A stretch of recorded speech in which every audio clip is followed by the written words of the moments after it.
points to pick up on, but let me first pick up on diversification. Growth in exports in the emerging world is pretty much based on commodities. How do you move away from that to reduce the volatility? What's been the experience for Indonesia, Pak Gita?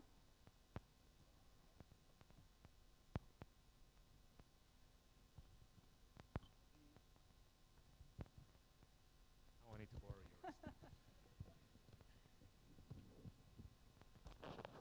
The experience for Indonesia has been, I think, net positive in terms of our trying to diversify away from relying on natural resources. Now, I think it makes it less visible because of the difficulties that many economies around the world. Now, I think Indonesia happens to be one of the few countries that don't rely on exports as much as many other Asian economies. Our trade only makes up about 50% of our GDP, and exports make up only 26%. This could have been a great opportunity for us to actually move faster on moving away from the reliance on natural resources. But we're not moving as fast in terms of our trying to diversify away from natural resources to a much more knowledge-based or less reliance on natural resources. Why not? But because the demand is not there. As you know, contraction is evidence in many large economies, and I completely embrace what Kun Supachaya was saying, that as much as we don't export to Europe, but we export quite a bunch to other countries in Asia Pacific and beyond that are actually so intertwined with Europe. And as a result of which, we're not being able to grow our exports, be it the natural resources and the non-natural resources.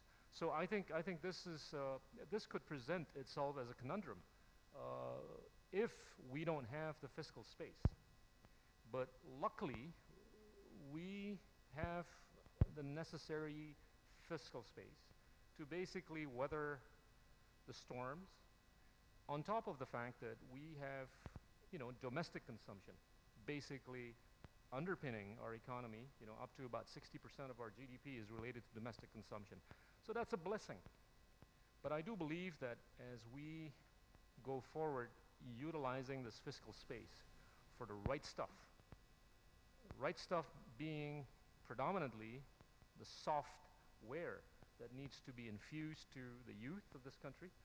And on top of the large domestic consumption, we've got a lot of labor, youth and labor, and we need to make sure that these people, the millions in Indonesia, get educated properly as we try to move up the value chain ladder, or the value chain.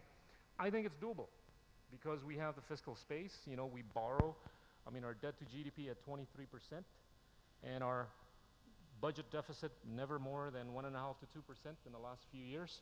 And our constitution and laws are set that we cannot have a deficit of any more than 3%. So I think we're structurally okay for the short term and the midterm, even the long term, as long as we spend our money from our fiscal space on the right stuff. That will allow us to move away from the natural resources. And this is not a zero-sum game. I think it's a question of basically making sure that we cover all ground to make sure that we can continue moving up the value chain. I do believe that if we're seeing some signals or some signs